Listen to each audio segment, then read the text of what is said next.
Hey friend, welcome to Monday to a new week. It's June the 12th. Thanks for joining me for Enough for Today. Jump right into Psalm 79 with me. I hope you had a great weekend. I hope you'll pray for the week ahead and the ministry ahead and next weekend at Emmanuel as we continue through John's Gospel and for a good and fruitful and productive summer by God's grace. Pray for his ongoing provision as well. Hey, we left off in verse 9. This nation now is praying, God help us, or these people, I should say, are praying, God help us, O God of our salvation, for the glory of thy name, deliver us, purge away our sins for thy name's sake. And then verse 10 is where we pick it up today. We did a lot of history on Friday and Thursday, but now we're going at the personal side of this. Wherefore should the heathen say, where is their God? So the author of this psalm is saying, is kind of leveraging God, the glory of his name, against him in prayer. God, if you don't help us, the heathen are going to see that, and they're going to say their God isn't real, their God doesn't exist. And God's purpose with the nation of Israel, as with our lives, is to reveal himself not only to us, but through us to others. And so the psalmist is praying, God, I don't want the heathen, the unbelieving world, to look at my life and see no evidence of you. I don't want others to look at my life and see no intervention of you. I want them to see you magnified and glorified and evidential in my life so that they, number one, know you're real. Number two, so they'll want you too. So God, I don't want the heathen to say, where's their God? Here's the prayer. Let him be known among the heathen in our sight. So when unbelieving people, Lord, when they see me, when they see us, let them see you.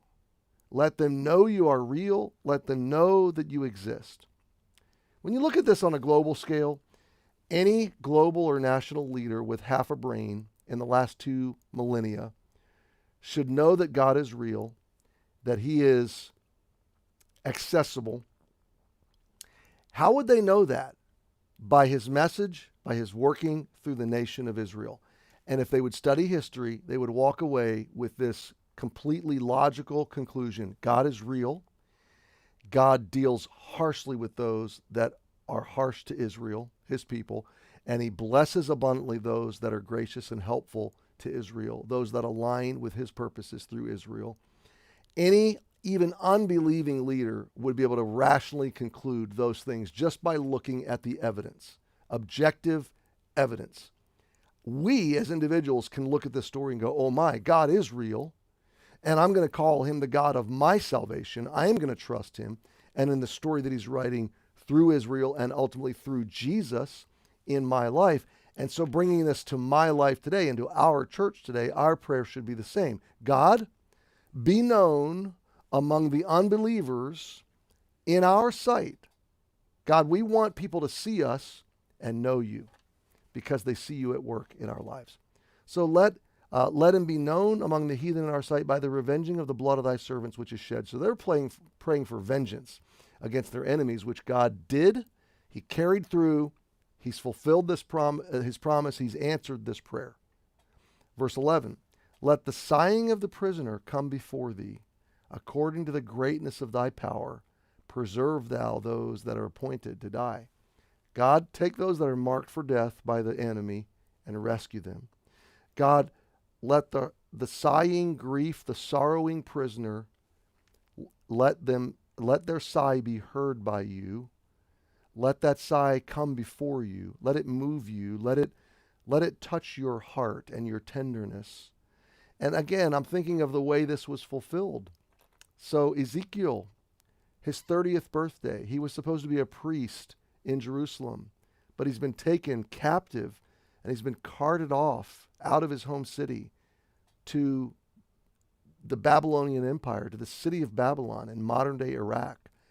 And he's sitting on a dusty river. It's an irrigation canal called the Chebar River. And he's outside of his refugee camp with all of his Hebrew exiles. And he's sitting there dazed, 1,000,000 miles away from any script he ever had for his life, 1,000,000 miles away from being the priest that he thought he would be, serving on Temple Mount, this wonderful job in ministry. Now he's sitting in the dust in this barren desert. He does have the message of Jeremiah saying, you're going to Babylon. He's probably heard it. He trusts God. He loves God, but he can't make any sense out of this. And you can read Ezekiel 1. God shows up in the middle of that desert with an unbelievable vision for Ezekiel and some pretty bizarre assignments. But here's what I want you to capture. This prayer, let the sighing of the prisoner come before thee. According to the greatness of thy power, preserve thou those that are appointed to die. God answered that prayer in Daniel and Ezekiel. You can read it for yourself. He answered those prayers in Ezra, and Nehemiah, and Esther. He heard the cries of the prisoners. Now, what does that mean today to you and to me? Well, it means, again, that God is real and he's faithful and he keeps his promises and all these good things. But it also means when you cry or you sigh, his heart is still tender towards you. So he is your God. Isn't that awesome? Happy Monday, my friends. Thanks for joining me. We'll see you tomorrow.